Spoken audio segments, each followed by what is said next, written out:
Hello friends, welcome back to Locally Raised. I'm coming to you from the apartment in my basement tonight because things are just too crazy upstairs. Too many kids, too much mess. Anyhow, this week I'm happy to be with you sharing a week's worth of meals that I made for my family using things from our pantry shelves and food from our freezer.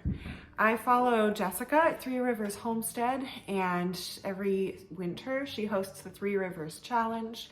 For the months of January and February, she doesn't go to the grocery store so that she can work through the contents of her freezer and pantry.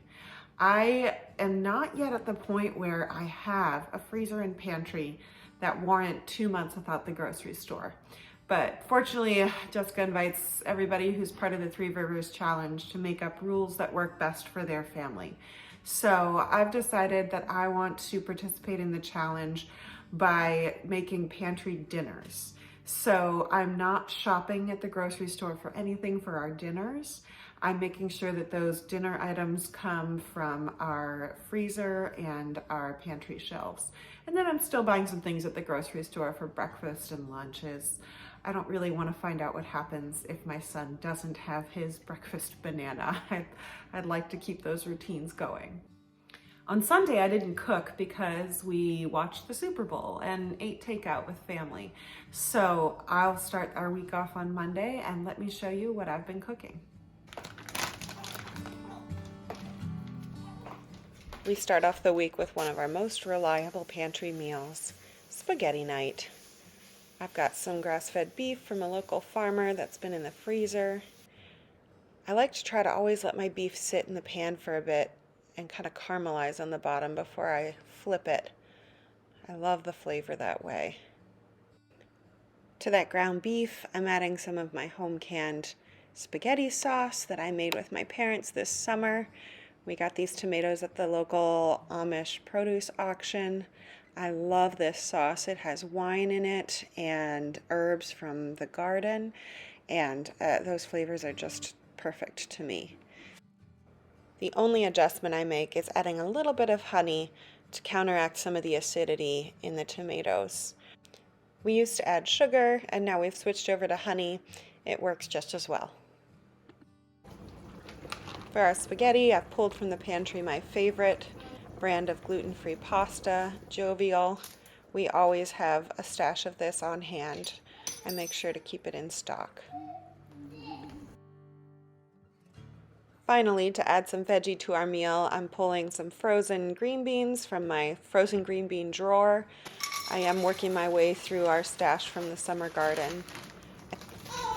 I'm making a mental note that this year I should grow about the same amount of green beans as last year, because we've been working through this, I think, at just the right pace to see us through to fresh green beans again in the summer.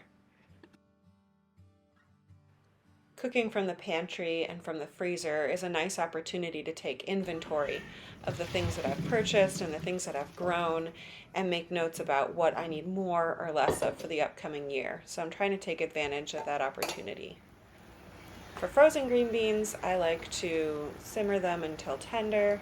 Then I add a generous amount of butter. Since reading Nourishing Traditions, they really champion the health benefits of grass-fed butter, and so I have not been shy with my family's butter consumption. We love it. Salt and garlic powder finish things off, and dinner is ready.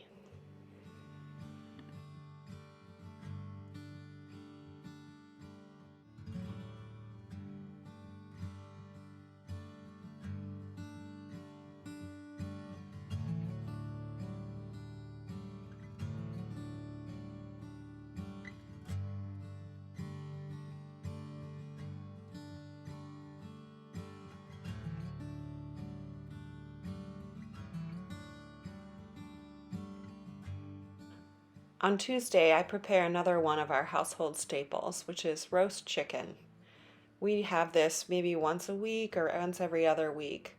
I realize seeing somebody handle a raw chicken with a neck is not exactly eye candy, but I just think roast chicken is one of the best, healthy, delicious, economical meals that a family can have. And so I really want to show this process, because if you've not made a whole chicken before, it can seem overwhelming, but it really doesn't have to be. I'm following Ina Garten's roast chicken recipe here, so I'll include that in the description. My 4-year-old daughter surprised me by wanting to help stuff the chicken's cavity. This is something I thought she might be squeamish about, but she was excited about it today. So I stuffed the cavity, or she stuffs the cavity, with quartered lemon and halved garlic. Usually there's a few fresh herbs that go in here as well, but we didn't have those right now, so we'll be fine without them.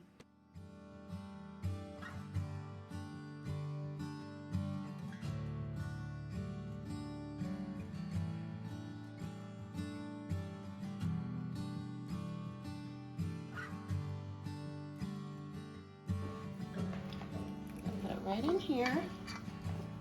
All right.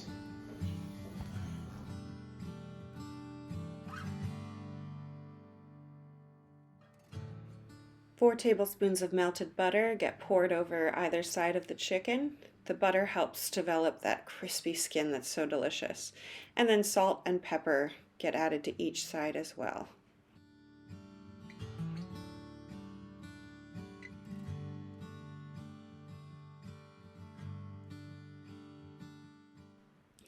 The chicken is left breast side up to go into the oven, and Ina Garten suggests tucking those little wing tips under the bird a bit so that they don't burn in the oven.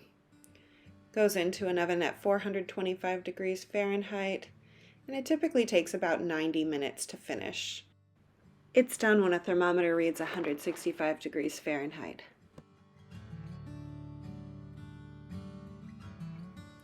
Next, I'm preparing a sweet potato from my parents' garden. They grew some enormous sweet potatoes this year. I need to grow some of my own next year. I cut those into rounds and then coat them in olive oil, and they roast in the oven at the same temperature as the chicken. So I set my oven to convection, and it's perfect. Everything can go in there. They'll roast for about 12 minutes on each side. I'll flip them halfway through.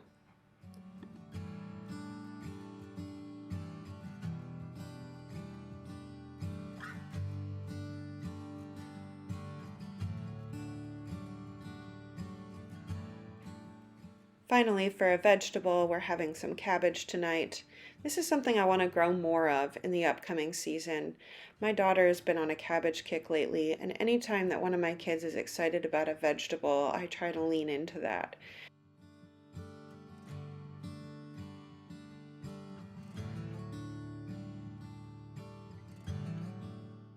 So I slice this cabbage as thinly as possible, and what I'm left with is these thin shreds that cook down really nicely.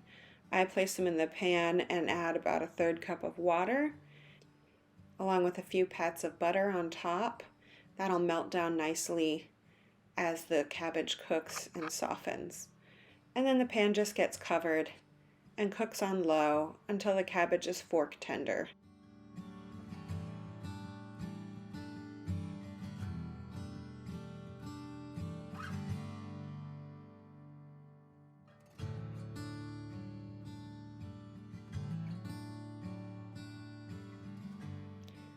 Finally, it's finished off with my standard treatment for vegetables, which is just salt and garlic powder.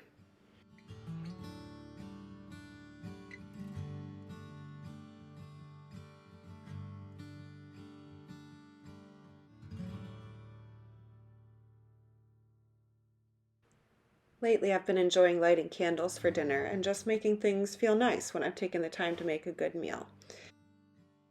So here's our dinner spread. If I'm completely honest, this was the first time in probably over a week that dinner involved no complaining from my kids.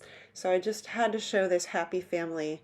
It's so nice to have a peaceful meal sometimes.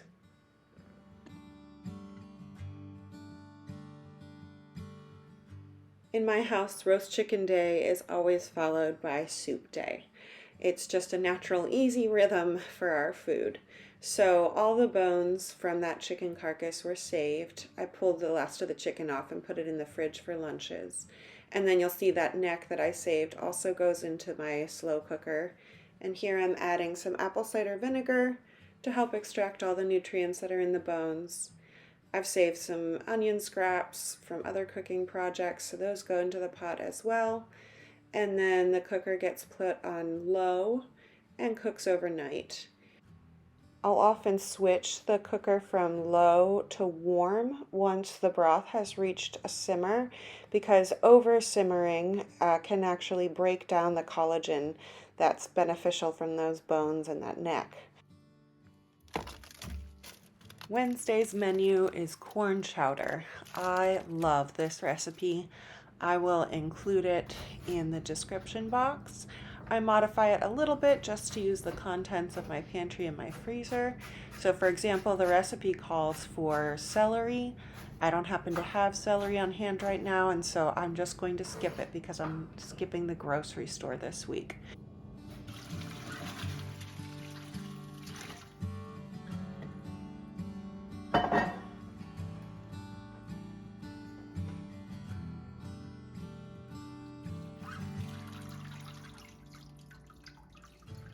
That chicken made a beautiful, rich broth, which is really going to make this soup.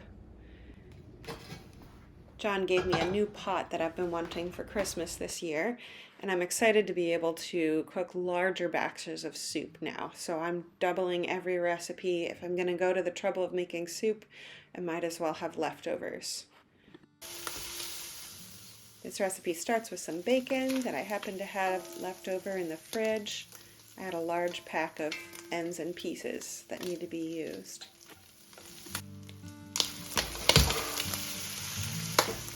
Once the bacon is browned, the vegetables are added, and then finally that good broth.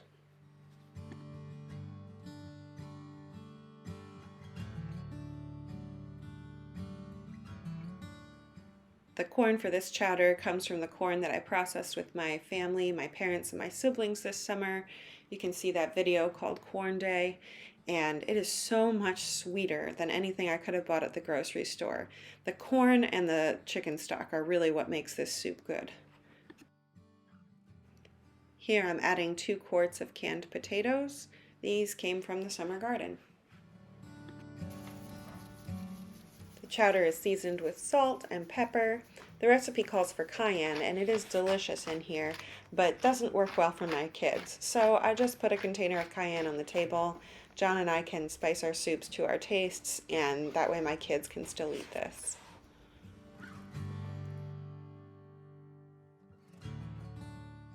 At this point I realized that I got a little carried away with my portions. I was just so excited about my giant pot, and I filled it to the top.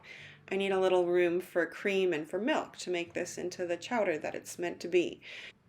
So I'm just ladling some broth into 2 mugs, and John and I will enjoy a little afternoon drink.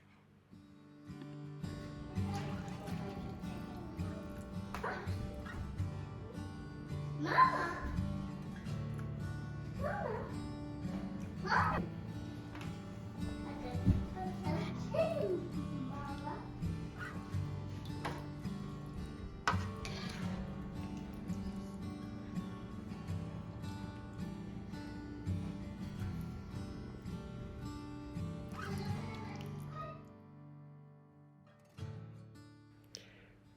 For Thursday's dinner, we are having pizza, which has been a rare treat in our house since John and I went gluten-free over the summer.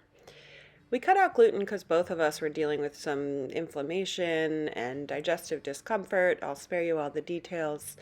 And we found that these symptoms went away when we cut out gluten. I had several friends recommend to me that I try einkorn flour, and they mentioned that for some people that's easier on the digestion. And so I bought a sack of einkorn flour over the summer, and then it's been sitting unopened in my pantry ever since. This is exactly what the Pantry Challenge is for, so this seemed like just the right time to give einkorn a try. I'm eager to see how this tastes and how our bodies respond to it a day or two after eating it.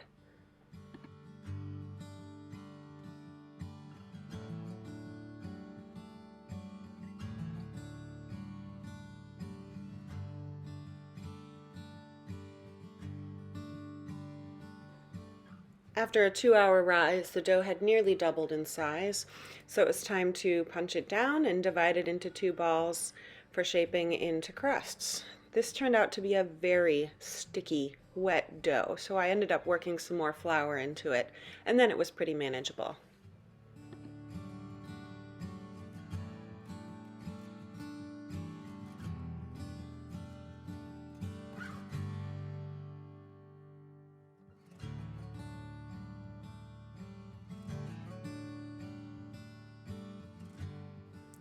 The sauce for this pizza was in the freezer. This came from the book Freeze Fresh, and it's made from cherry tomatoes from my garden and herbs from the garden. Feels really good to have our own sauce to put on our pizza. That was a new recipe and a new process for me. You can see my little helpers back here.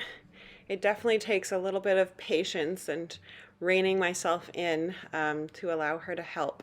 But I know that it's a good thing for us to do together, and I'm reminding myself that this is an investment in the future. Someday I'll be able to just tell her to make a pizza for dinner. This pepperoni was my one little pantry challenge cheat. I know my daughter loves pepperoni on her pizza, and I did buy it for this. I like getting pepperoni from the deli, where you get that large, thin sliced pepperoni. So this was delicious for our dinner. My son doesn't like pepperoni, so the second pizza is cheese with Italian herbs and a sprinkling of parm.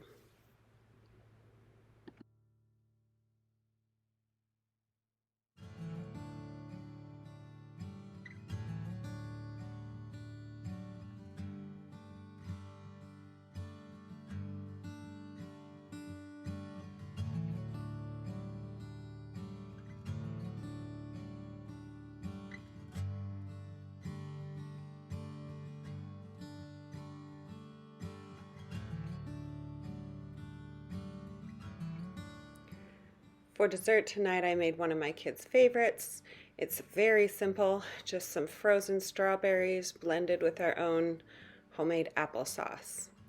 My kids refer to this as strawberry ice cream, which really makes me smile.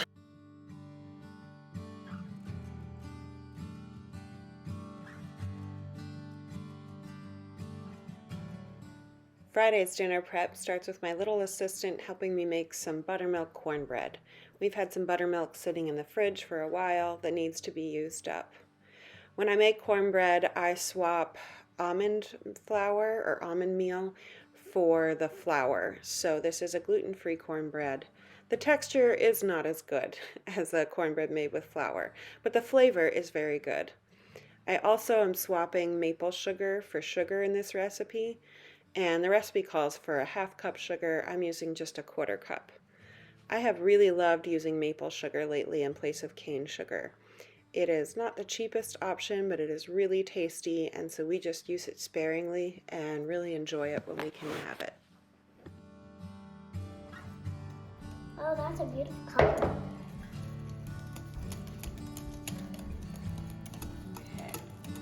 Get that whitish, orangish color.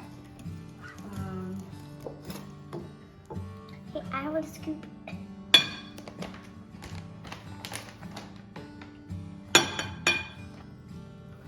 How many more mixing do I need to do?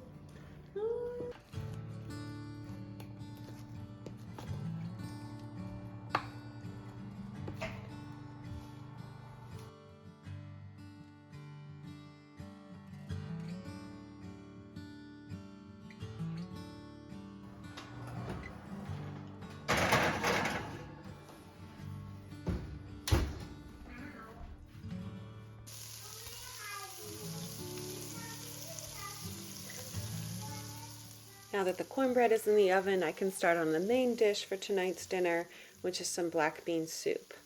I'm using the last of that bacon from the fridge, and I'm adding a little bit of lard in here. I know that might seem excessive with bacon, but I have a lot of extra lard from making pies over Thanksgiving and Christmas, and it really adds some good flavor to this soup and balances out all the starch with some fat.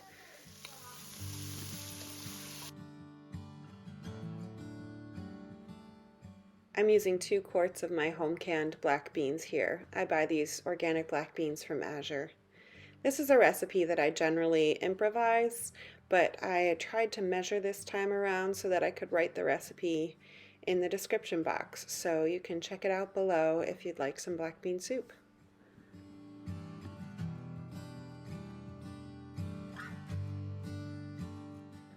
I'm just adding some water and then some cumin and salt and finally oregano. I didn't have any dried oregano, but there's actually some green growing oregano in my garden right now, so I added some fresh oregano that my daughter picked. Look at that one. Oh, I gave you it. Finally, to add a vegetable to our dinner, I'm cutting some spinach from the hotbed. It's such a gift to be able to have spinach in the middle of winter growing in my yard. And then my daughter's adding in some craisins and finally some almonds. Before I learned to cook from the pantry, I would have purchased tomatoes and peppers and cucumbers to go with a salad in the winter. But now I make garden salads when there's ingredients fresh from the garden in the summer. And the winter is the time for salads with dried fruit, seeds, nuts, things like that. Thanks for spending some time with me and joining my family for a week of dinners from the pantry. Please like, share, and subscribe, and I'll see you next week.